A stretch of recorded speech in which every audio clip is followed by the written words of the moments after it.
A lot of this isn't going to make sense to you, and I'm sorry about that. I'm just going to start at the beginning, with the house.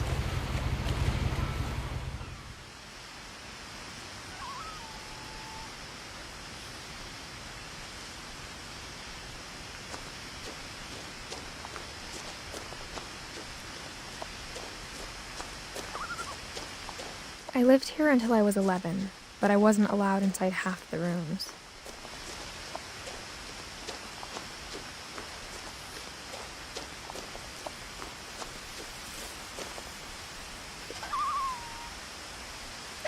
Inside the mailbox were bills from 7 years ago, marked urgent, open immediately.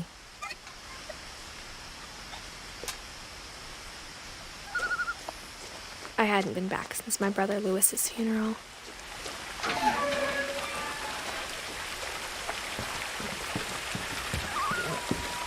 In her will, my mother left me a key, but didn't tell me what it unlocked. Maybe she thought I'd know, or she thought that the mystery would be enough to bring me back.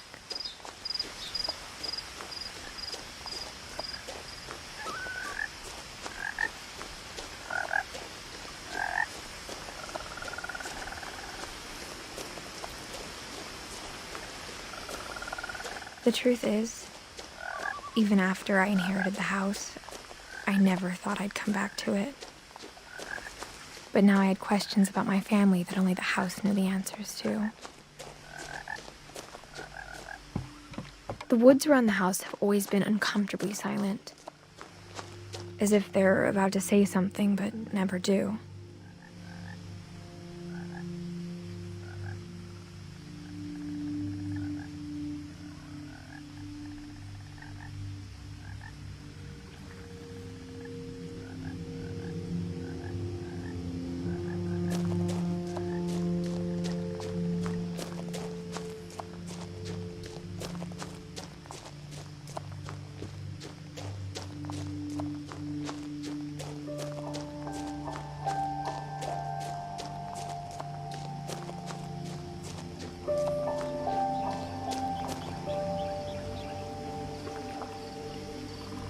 The house was exactly like I remembered it, the way I'd been dreaming about it.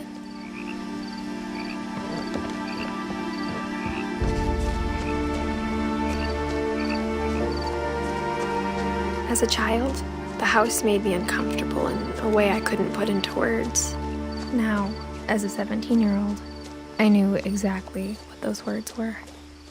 I was afraid of the house.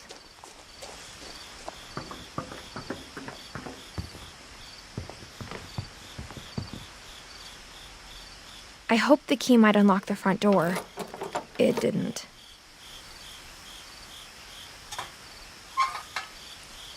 Looking in, I felt like the house itself had been waiting for me.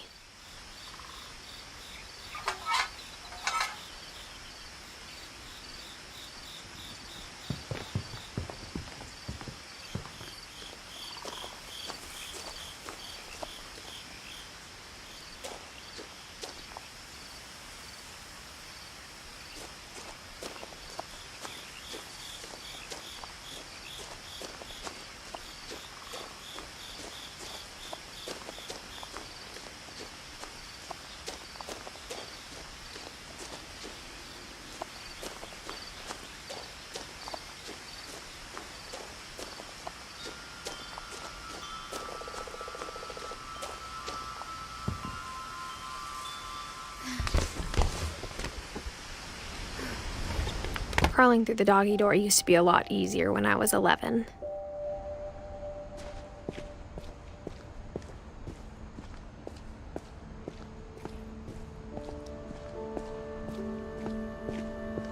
For the first time in years, I felt like I was home.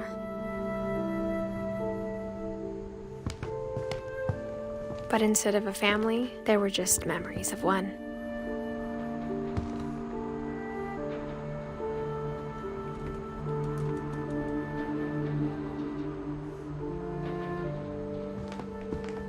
Like how only one restaurant would deliver to our house, so we had Chinese a lot. Or how after Louis started working at the cannery, we all got sick of eating salmon. Except our cat, Molly.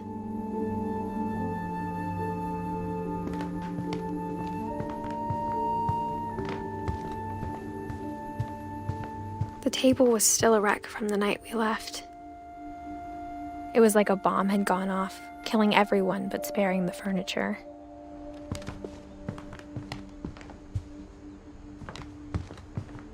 My mom was the only one of us who could imagine Great-Grandma Edie living in a nursing home.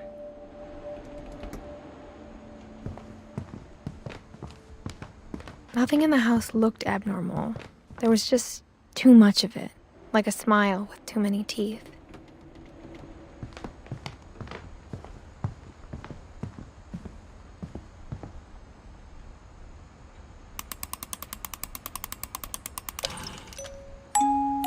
Great-Grandpa Sven built a music box for Barbara, along with the rest of the house.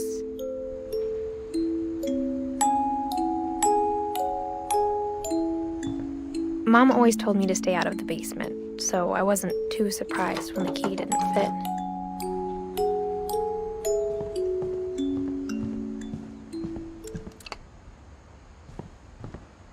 My mom wasn't much of an optimist, but she never stopped believing that my brother Milton was alive.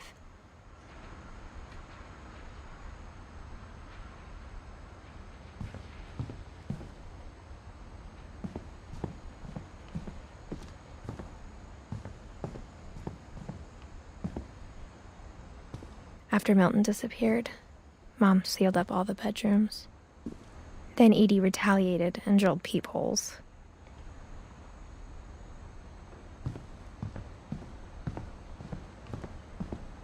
Whenever people ask me about my family, the first thing they always want to know about is Barbara.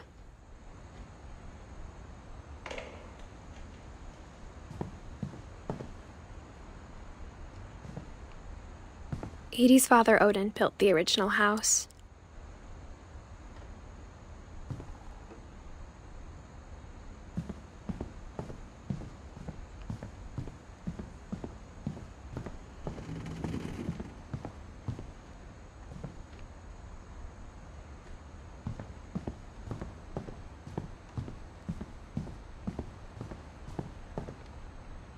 I spent a lot of time playing in Great Uncle Walter's room. I think my mom sometimes regretted not sealing it up. Louis told me there were secret passages, but I never believed him.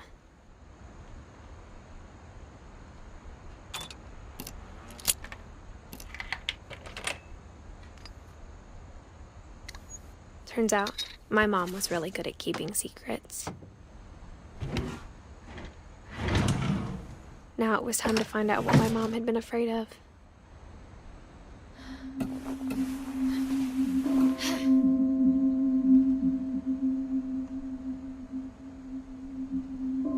Reading this, maybe it sounds like I had a plan, but I had no idea what was behind that door.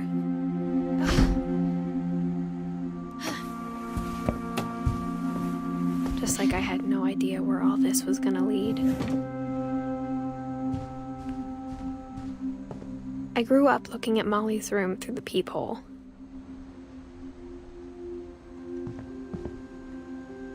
Molly's gerbil had a tiny bedroom with its own even tinier gerbil cage. Being inside for the first time, I felt like I'd stepped behind a painting.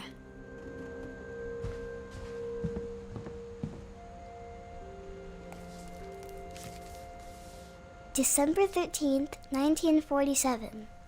Dear Diary, I'll be gone soon, but I wanted to tell somebody about what's gonna happen. It started when Mom sent me to bed without dinner. I woke up and I was starving, so I looked around for something to eat.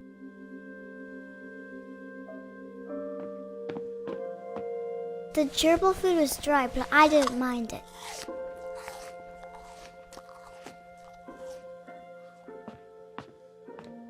My Halloween candy was all gone.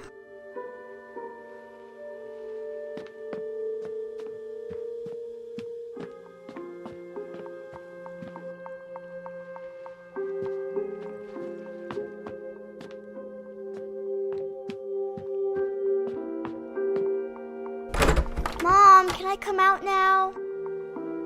Sweetheart, it's late. Go to sleep.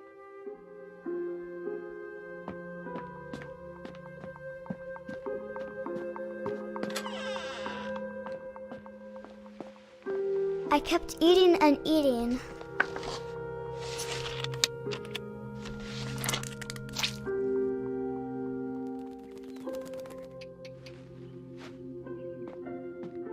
I ate a lot of things that night.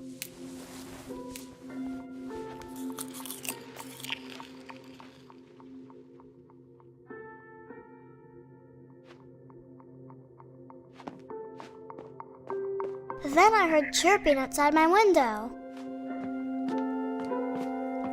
It was a barn swallow going back to her nest. I reached out for her.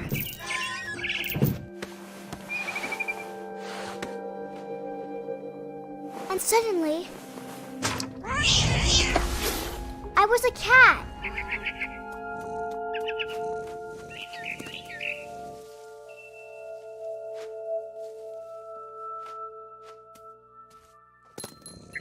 I tried to be quiet, but the bird was really scared.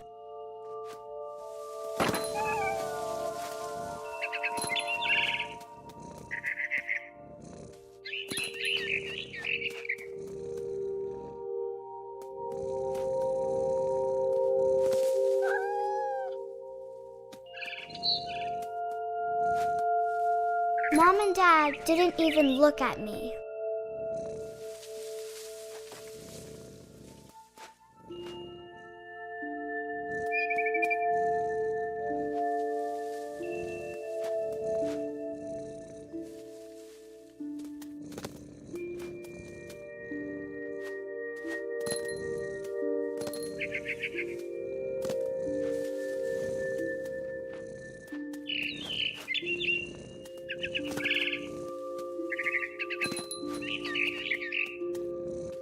I jumped and I almost got her.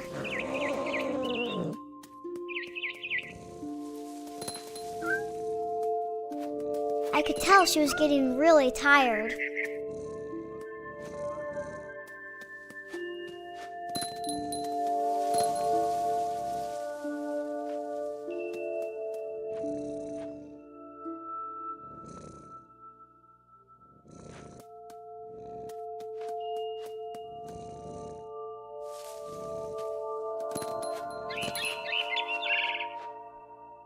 Now I was up in the big tree.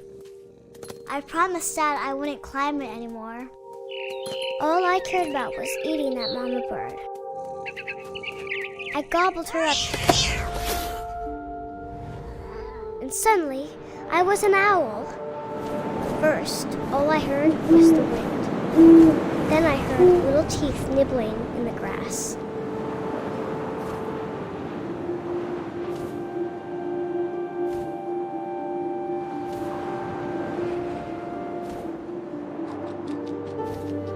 Rabbits.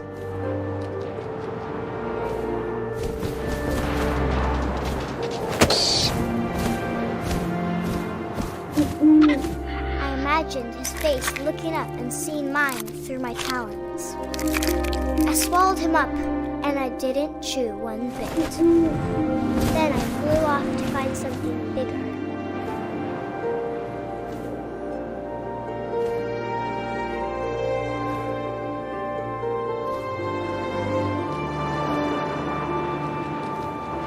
A mama rabbit.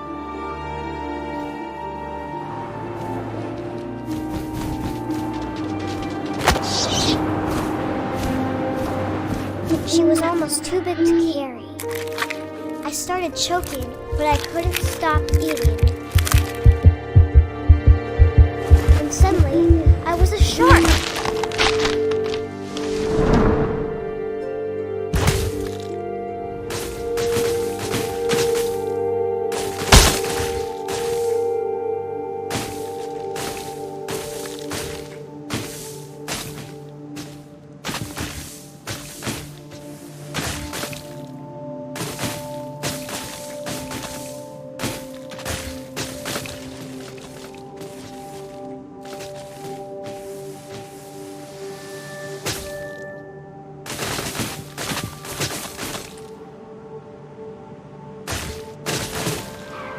I rolled off a cliff and into the ocean. Now, I was hungrier than ever.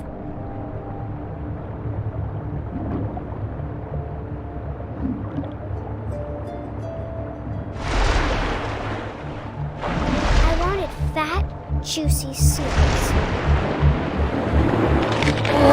I tore off her flipper, and it tasted really good.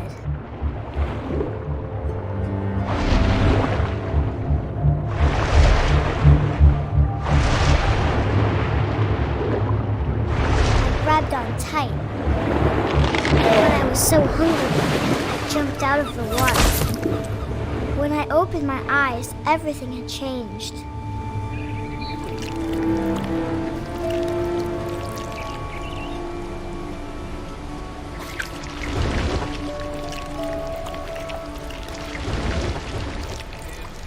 Now I was a monster, and I smelled people everywhere.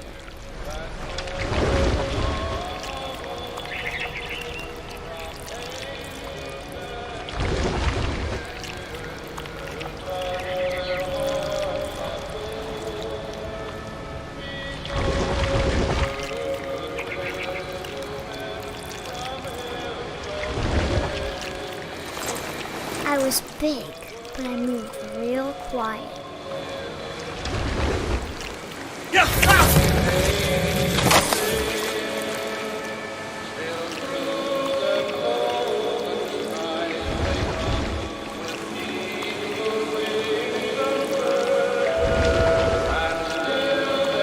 I wanted to stop, but also I didn't.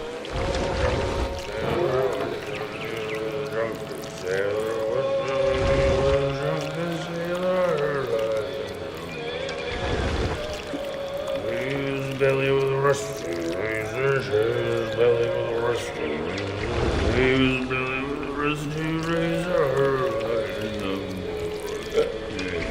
What shall we do with a drunken sailor? What shall we do with a drunken sailor? What shall we do with a drunken sailor?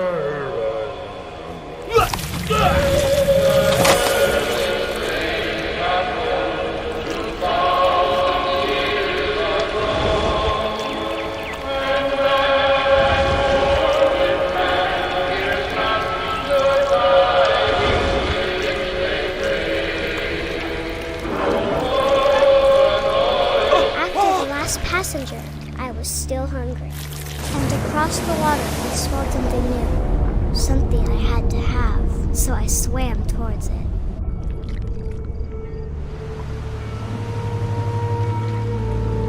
I slithered onto the sand, and the good smell went into an old pipe.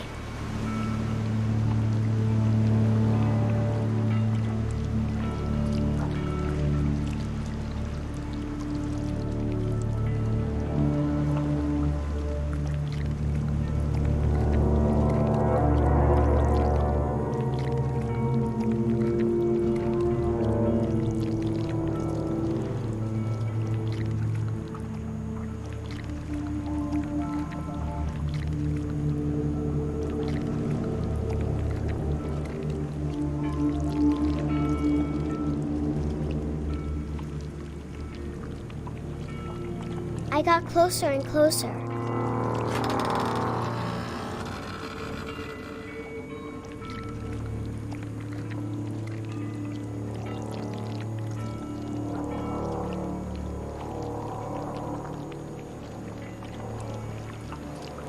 All of my stomach started growling.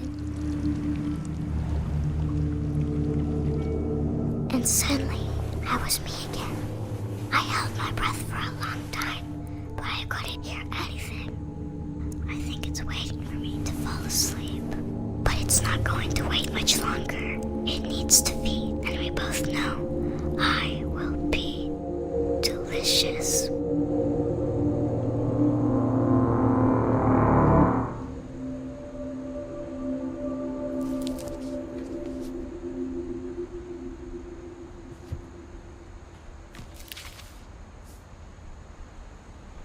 I'm not sure if I believed all of that, but I'm sure Edie would have.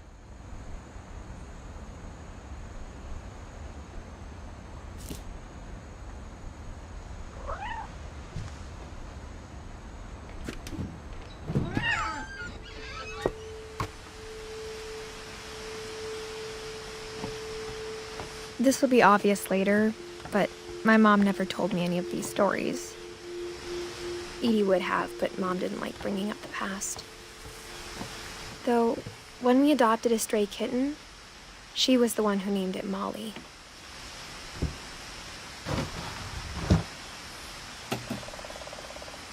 I spent a lot of time in Great-Grandma Edie's room.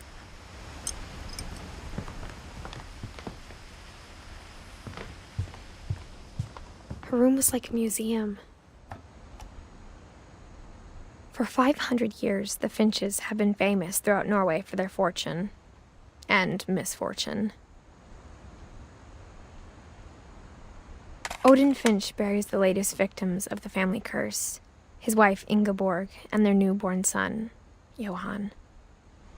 On January 7th, 1937, he set sail with his family and his house, hoping to leave the curse behind.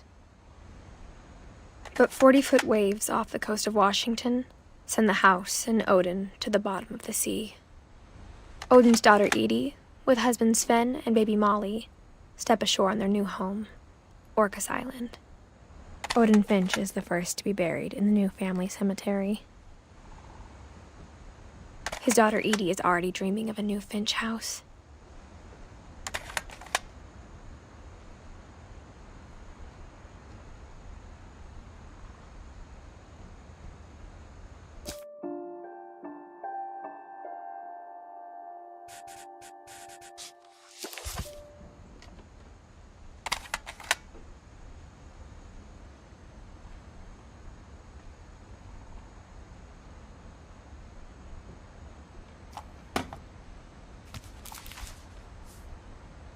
Whatever's wrong with this family, it goes back a long ways.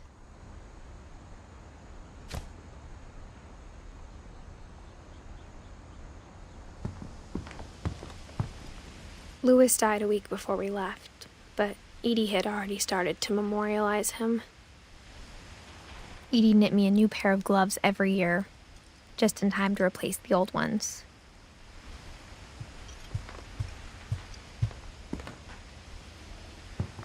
One summer, they evacuated the island, but Edie refused to go. For a few weeks, she was a celebrity.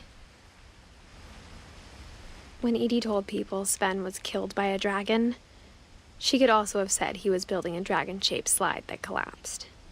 She could have, but she didn't. Even in her 90s, sometimes Edie seemed a lot younger than my mother.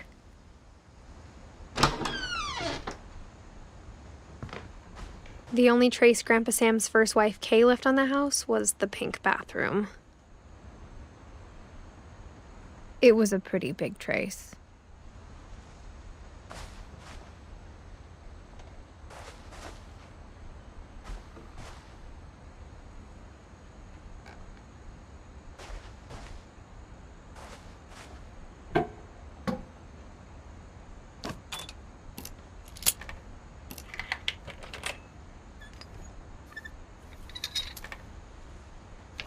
There's a secret in this bathroom.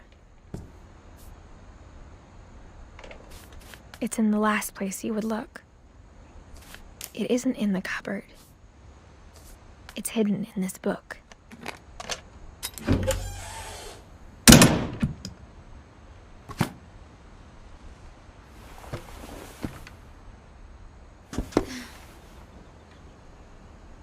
Sven gave Sam an old camera he'd refurbished. He never put it down.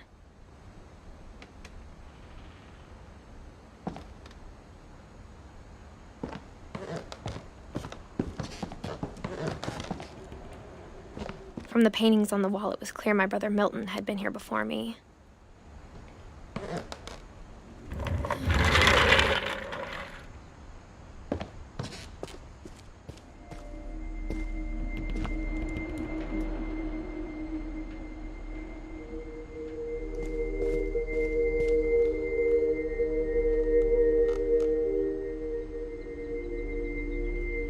I knew Grandpa Sam had a twin.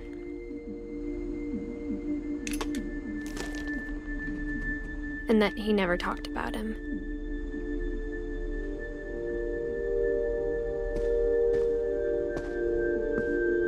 I guess my grandpa didn't like history any more than my mom did.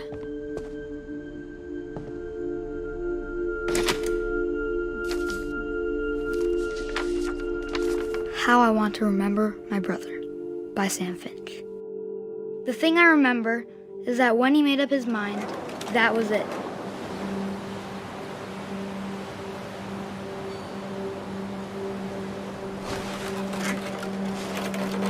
My brother said he'd die before he ate another mushroom, and he did.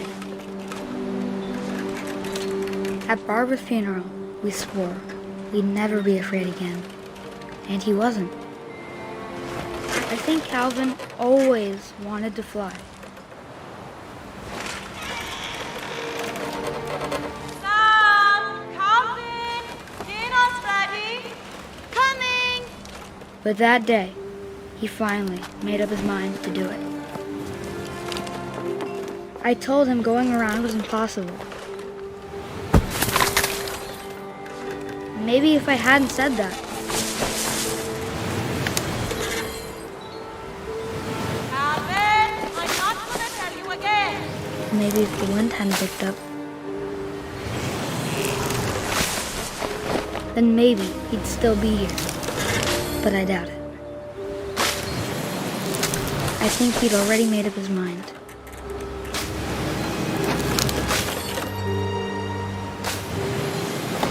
That's what I want to remember about my brother.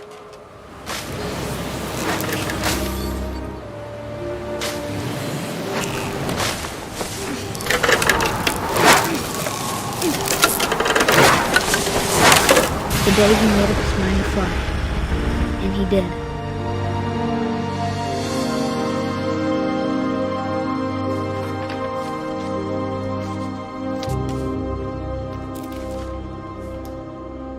Calvin's story felt strangely familiar. When I was younger, I remember trying to do the exact same thing.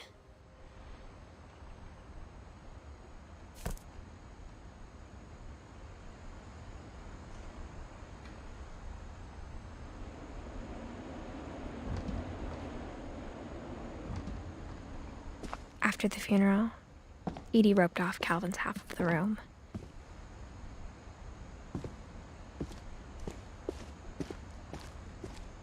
Mom said Grandpa Sam enlisted at 18 and never set foot in the room again.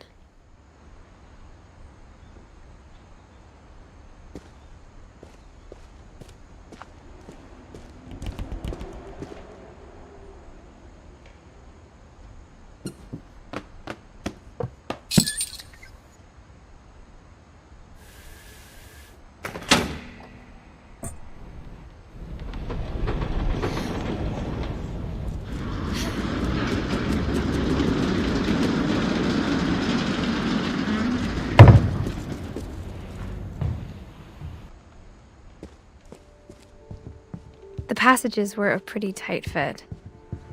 They'd obviously been built for smaller hands and bellies.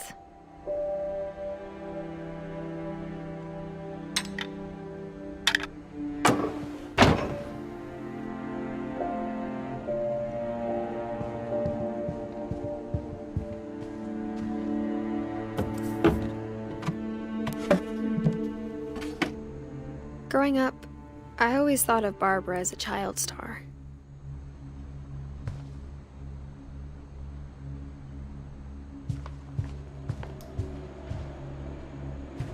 I never thought about how hard it must have been for her afterwards.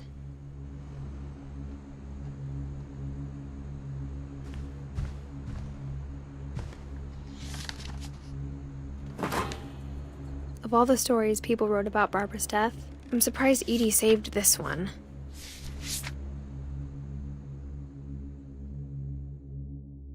Old Jack here with another ghastly tale inspired by America's most unfortunate family.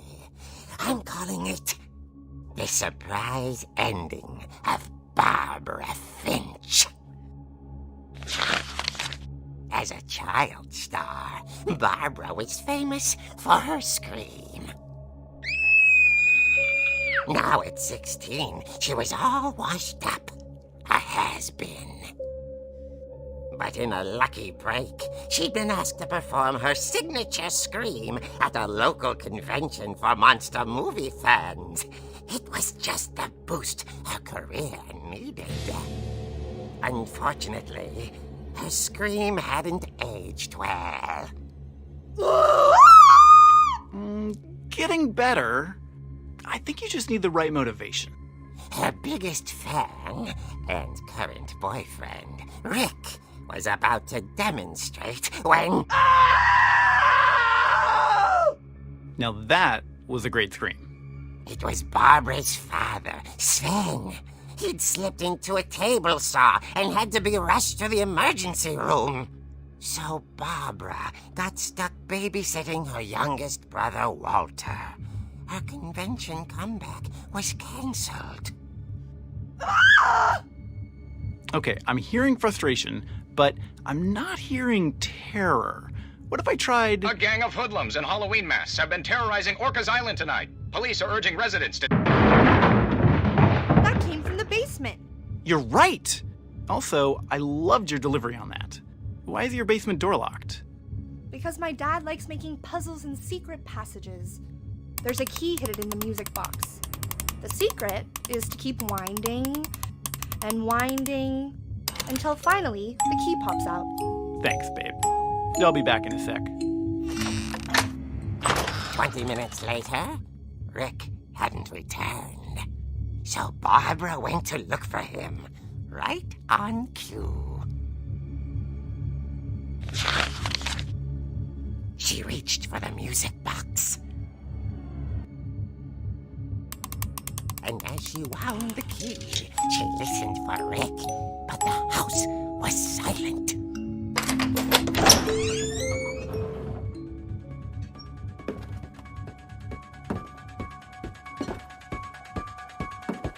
She found Rick's crutch and imagined the worst.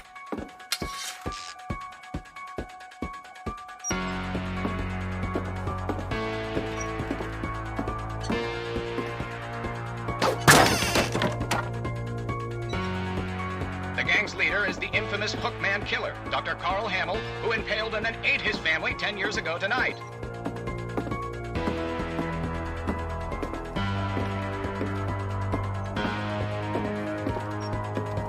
The old fridge rattled and grew still.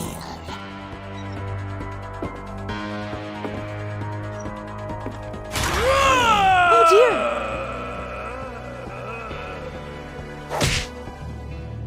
Oh! Rick? Barb, relax. I was just trying to scare you to help you find your scream. Well, I'm not scared, Rick. I'm furious. Then act furious. All I'm getting from you now is that you're hurt and confused and... She threw him out, but she kept a little something to remember him by. Barb, have you seen my other crutch? And she was still holding it when she fell asleep watching the late picture show. Hours later... Barbara! Walter, what's going on up there? Ah!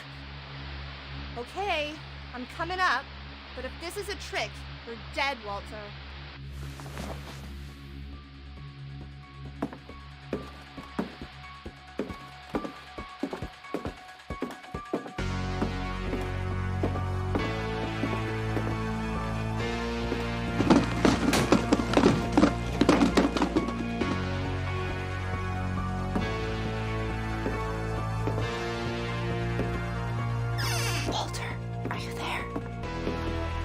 Walter had vanished, but his bedside radio was still on. Orcas Island police describe the man as 6 feet tall, with a steel hook for a hand. Residents are urged to lock all doors and windows and notify the police of any suspicious activity. Barbara turned, saw the hook man, and was speechless. He was quite smashing.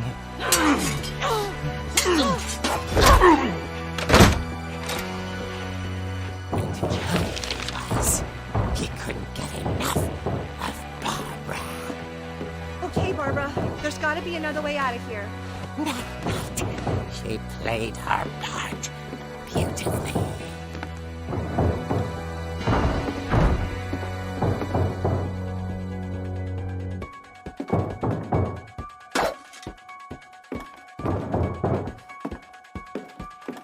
Molly's door hadn't been opened in years.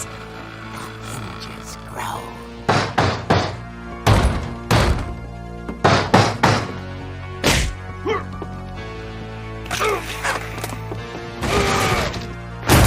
He wasn't moving, but she sensed the story might not be over yet.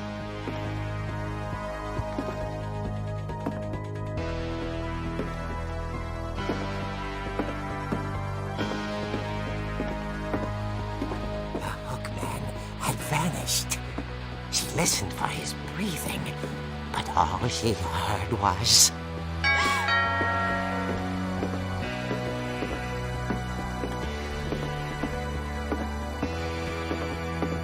At the door, she heard whispering.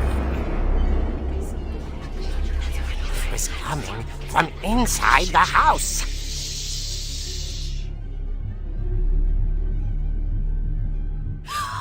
Oh dear. The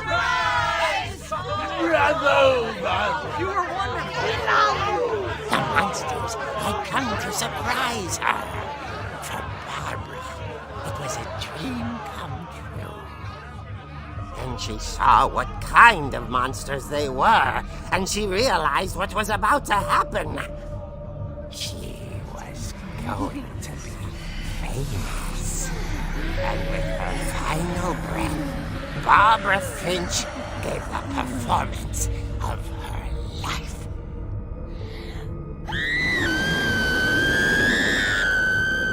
I wasn't there myself, but I hear Barbara was magnificent. Poor girl. She had a taste for stardom. But unfortunately, so did her fans. Of course, the police blamed it all on poor Rick, who disappeared the same night. And little Walter? Hiding under his bed the whole time. He took it all pretty hard, but that's another story. As for Barbara, tucked inside the music box is all they ever found of her. Her ear. Now that's what I call a real eerie tale.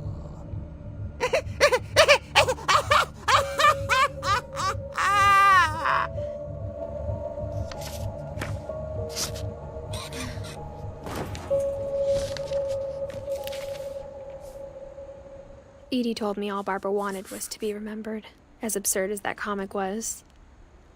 Maybe what Edie saw was a happy ending.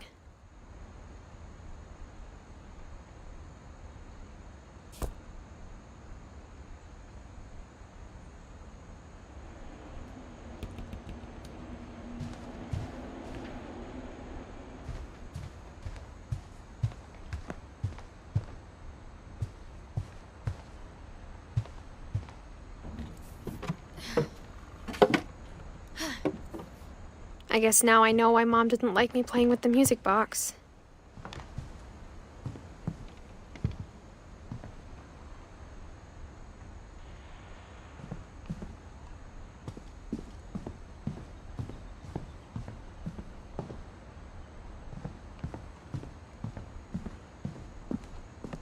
Mom must have locked the third floor stairs on the night we left. It's funny. All those times I played with the music box and never found the basement key.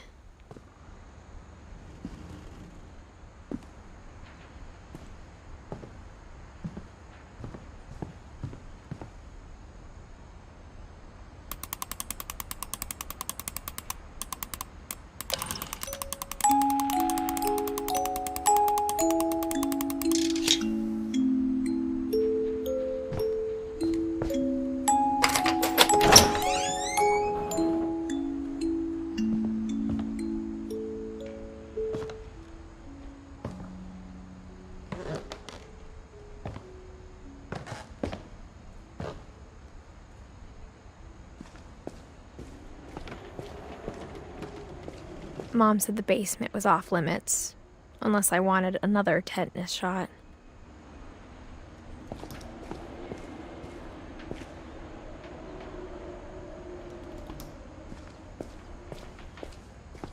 I saw Edie sneak down to the basement once, carrying packages.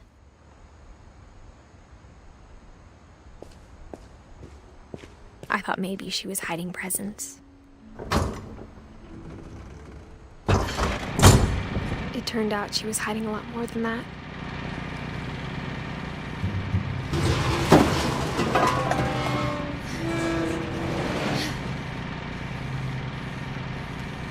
I remember asking Mom once about where Walter had gone.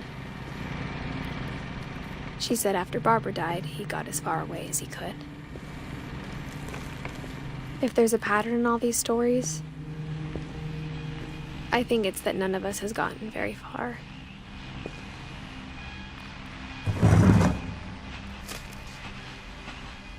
Goodbye, everyone. I can't believe I've been down here for 30 years.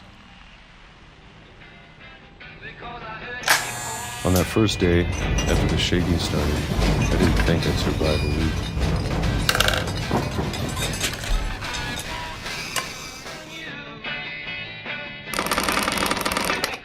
But after a few days, I settled into a routine.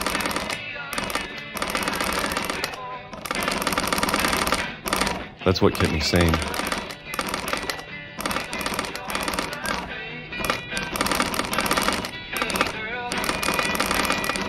Having a schedule, living for today.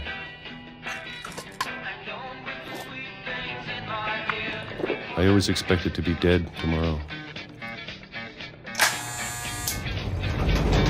But if you wait long enough, you get used to anything.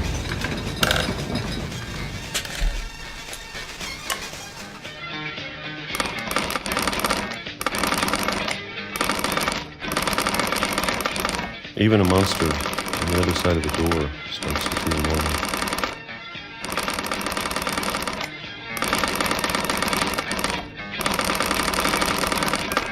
Almost friendly.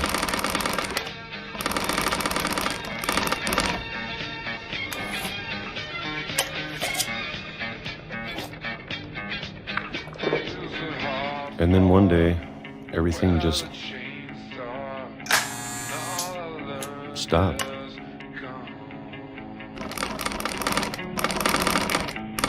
Whatever that thing was, it was gone. Maybe it got tired of waiting. Or maybe I just got tired of being afraid.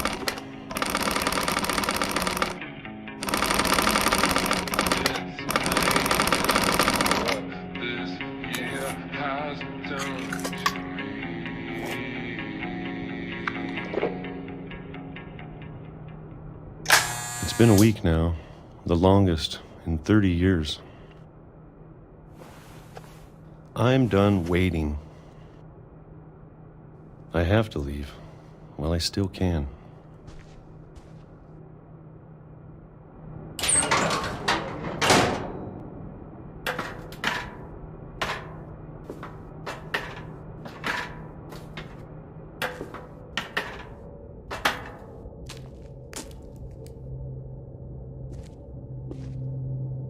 I know it's out there, somewhere. Whatever killed Barbara and Molly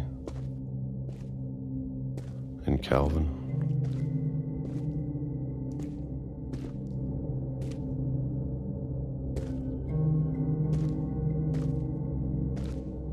Maybe this is all a mistake.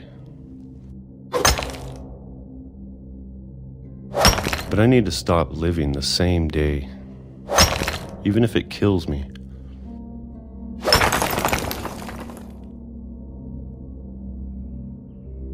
Whatever's out there, I want you to know I'm ready for it.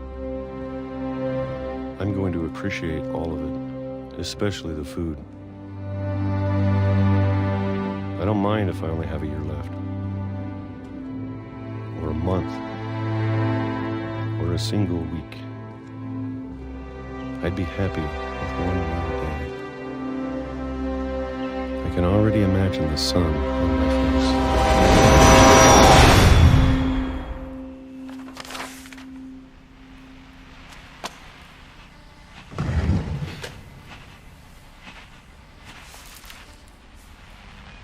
Walter died when I was 6. I can't believe my mom never told me he was down here.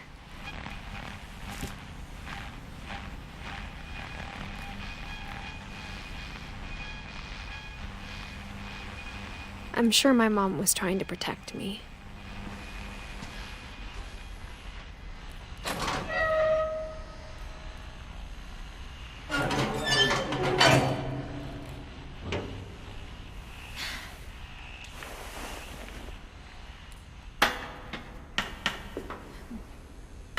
Maybe she was afraid I'd end up like Walter. But if she never told me about an uncle under the house, I can only imagine what else she was hiding. I don't want to make the same mistakes she made, trying to bury something that's still alive.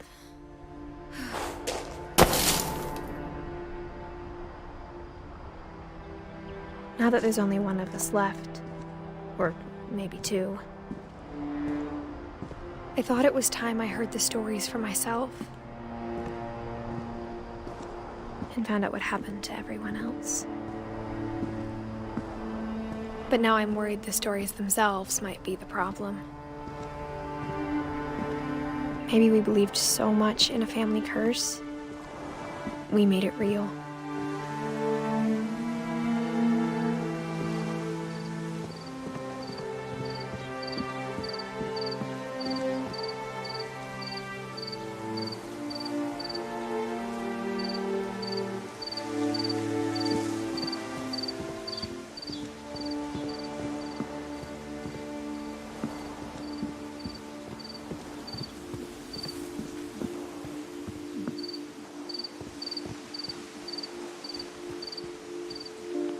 I don't know if I should even be writing this.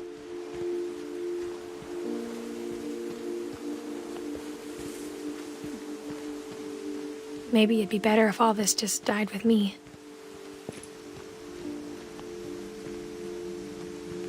But I thought you should know about your family. And the history you're a part of. Though to be honest, I feel as lost as you probably do right now.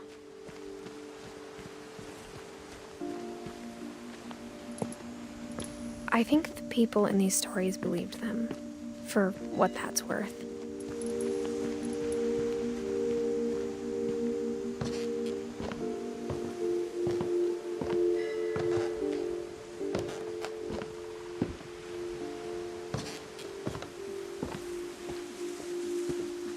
And when you look at the house, that history of imagination and stubbornness and madness, any of it seems possible.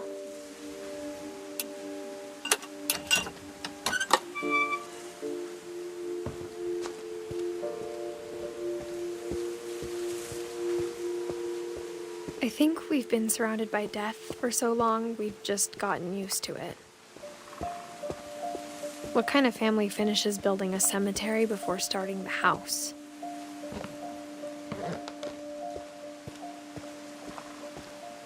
It's embarrassing for me to admit this, but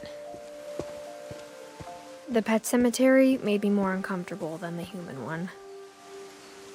3 of the gerbils were mine, and 2 had been my fault.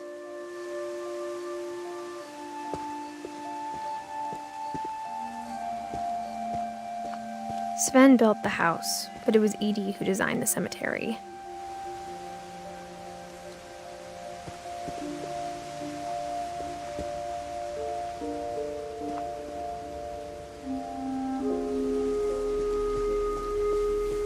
I'm sure Odin's monument had been Edith's idea.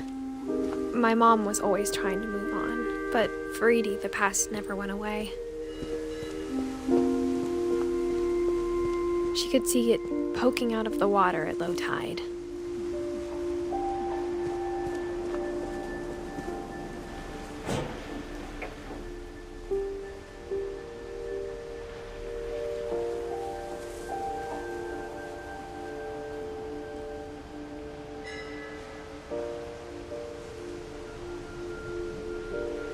Edie said she dreamed about the old house every night.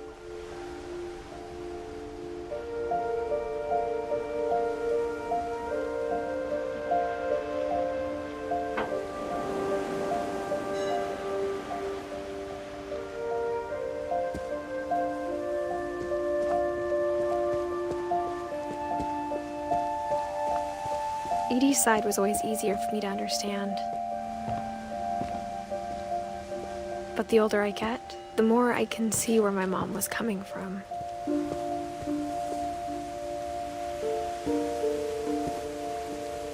She lost 2 of her brothers, just like I did. I get why she tried so hard to protect us.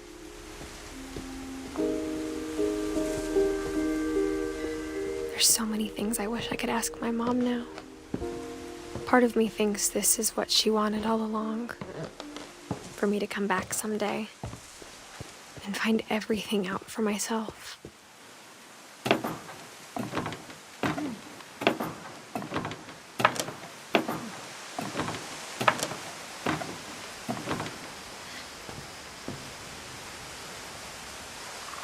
But looking back on it now, if she told me there was going to be so much climbing, I never would have come when I was 22 weeks pregnant.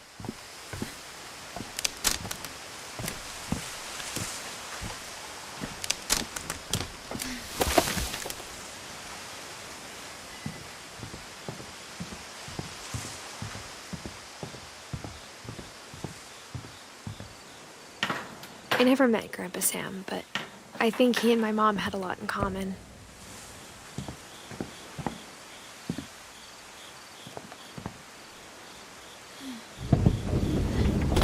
They were both pretty intense.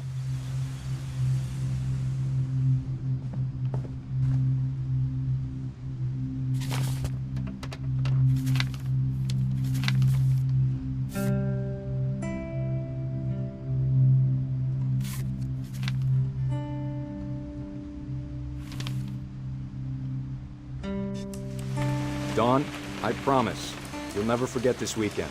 Yes, sir. These memories are gonna last a lifetime. Am I gonna have to shoot anything? It's a hunting trip, Dawn. Shooting is strongly encouraged.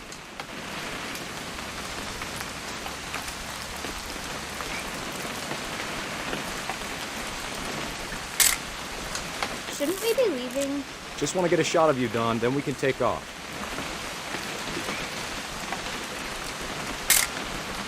I'm over here, Dad. Just need to get a shot of you, Dawn, then we can hit the road.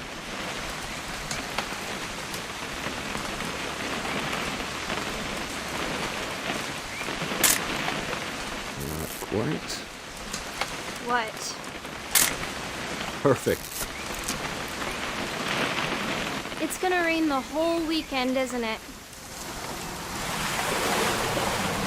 Please just take the damn picture. Hey, language. Okay, got it. I'm gonna take some pictures, okay? Just be careful. The camera's older than you are.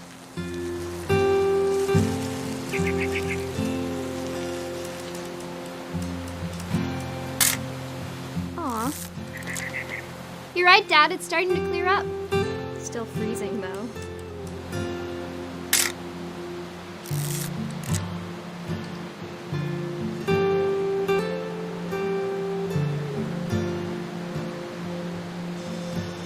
Definitely should not have drunk all that coffee. Hold still on. Hey!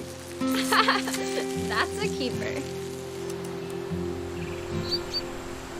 I'm just saying, I'm not always gonna be here, Dawn. You'll need to remember this stuff, if you want to survive. I'll be fine, Dad. You know who else thought he was gonna be fine? Some guy who died. Dawn, I'm being serious. I know, Dad. You're always serious. Doesn't being out here make you want to chill out? Well, to tell you the truth, I haven't been out here in 20 years.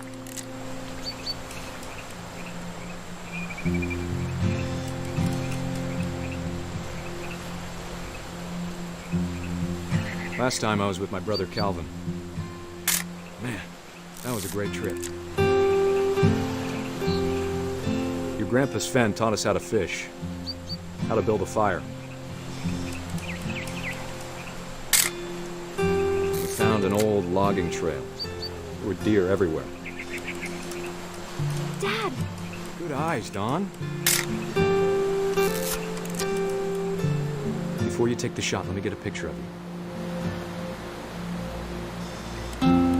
Dad,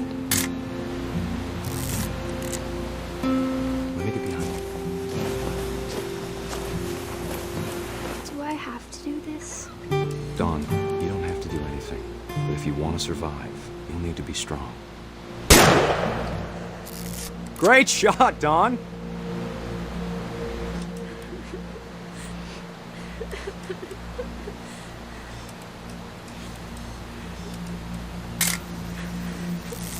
I'm proud of you, Dawn. Always remember that, okay?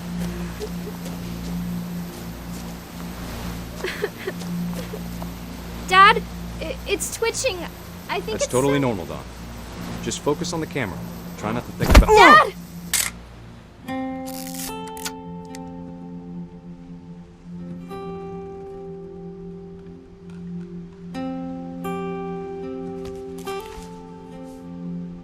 Of all these stories, that's the one I wish most that my mom had told me.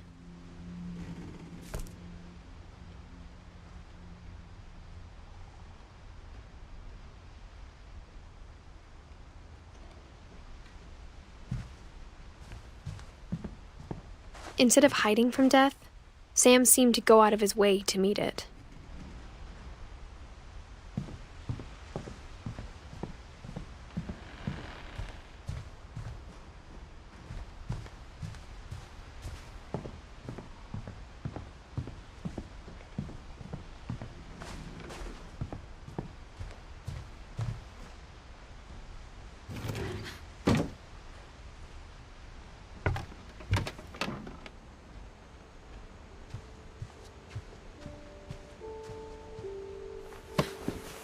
After Sam died, my mom and Edie got really close.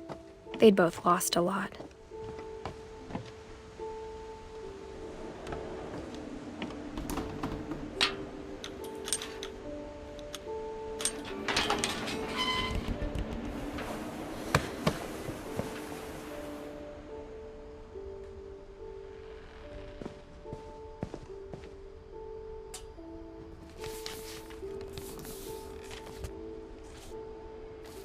Dear Kay, do you remember the way Gregory used to laugh when he thought he was alone? Like something funny was happening, but only he could see it.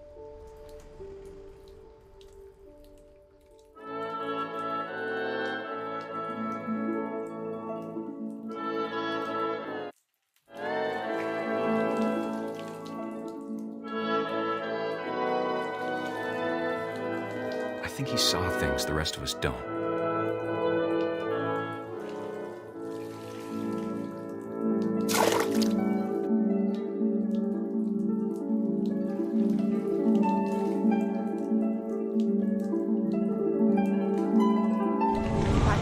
Gregory, it's time to... Hold on, sweetie. Hello? Sam, I told you I don't want to talk right now. I wonder what he saw. What his world was like.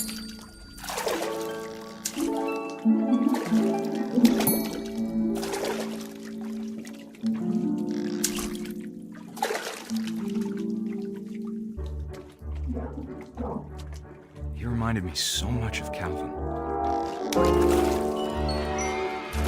Lost in his imagination. Whatever it was, he saw.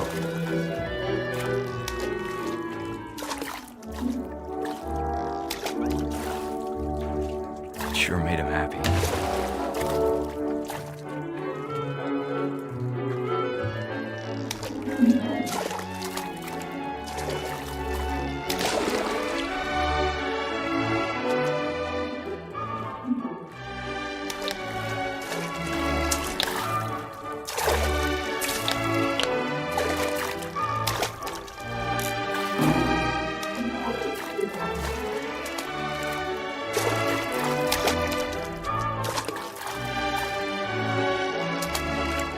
I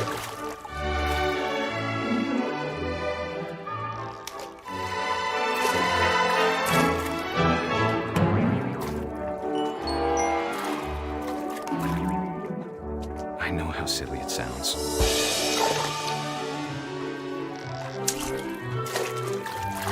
But I worried about a baby being too happy.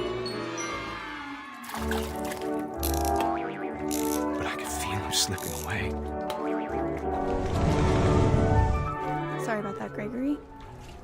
I know you did everything you could. Maybe if I hadn't called that night. Damn it. I wish you could have told us about the world he saw.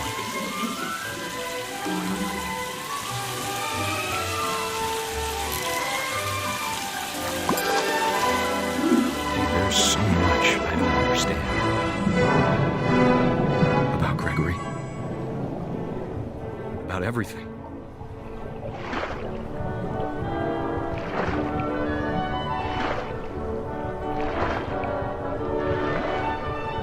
But I know what happened wasn't your fault.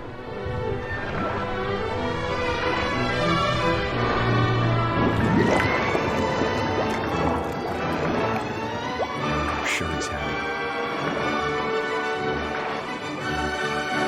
And he'd want you to be happy too. Good luck, Kay. Love, Sam.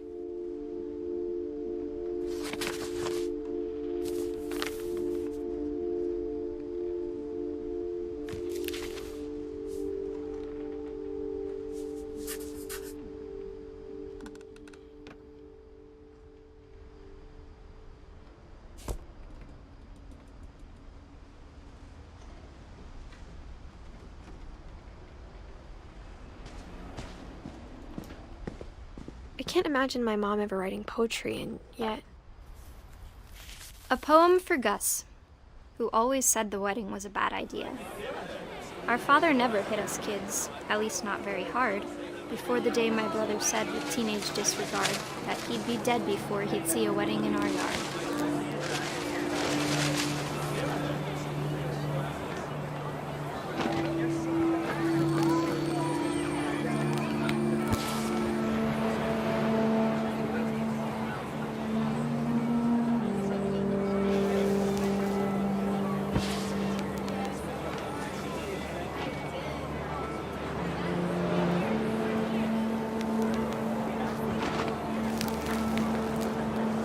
My father made him come, of course, but Gus stood far apart, just flew his kite and bottled up the storm inside his heart.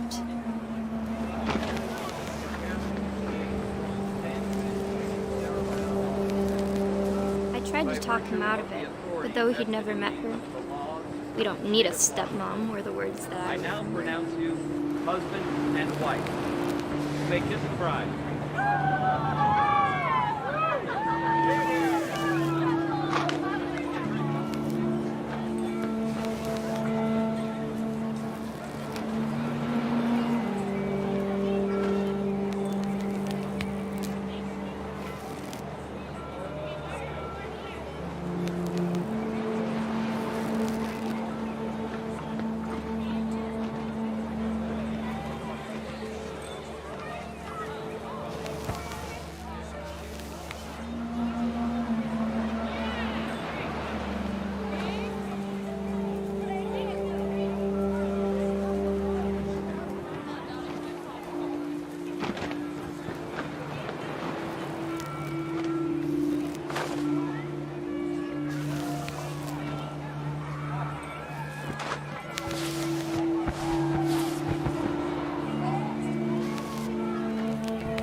the time for photos came, Dad ordered him to come here.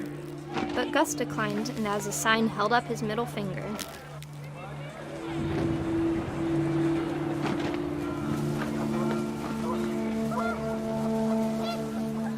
The wind picked up, and panicked geese appeared and quickly went.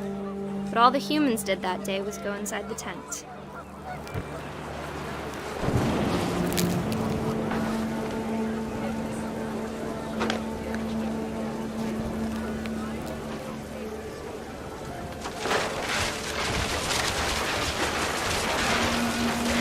Rain came down in buckets then, but no one seemed afraid that nature might destroy the tent our dad had crudely made.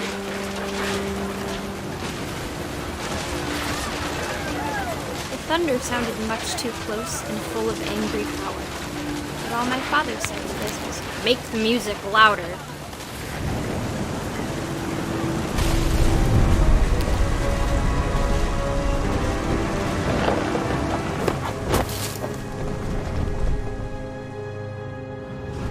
I wish that I could truly say I thought about you on that day. Out there on the beach alone, just you, the wind, the sea, and foam. But I didn't, until we found you.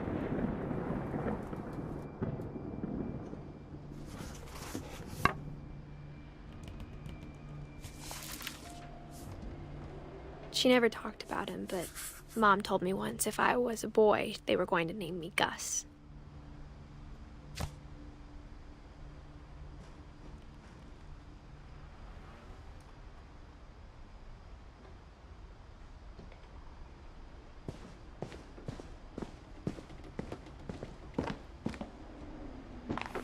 My mom moved up to the loft after her brothers died. At the time, it was as far away as she could get.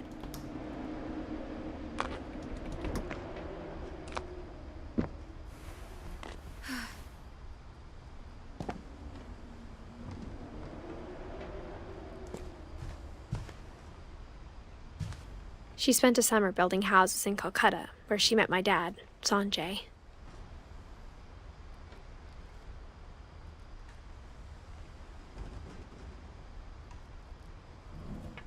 My mom moved to India a week after graduation and got a job teaching English. Louis was born a year later.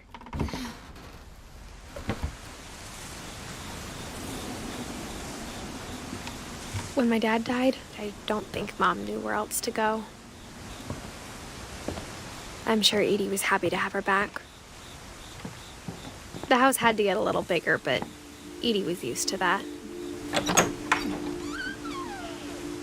And for a while, things were good, almost normal. But it didn't last.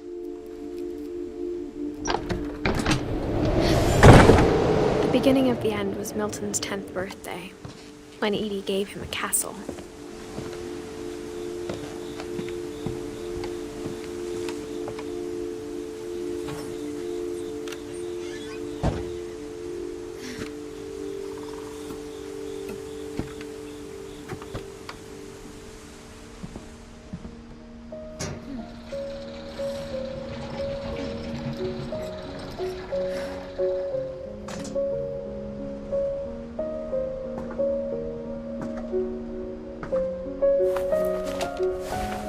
Milton Finch in The Magic Paintbrush.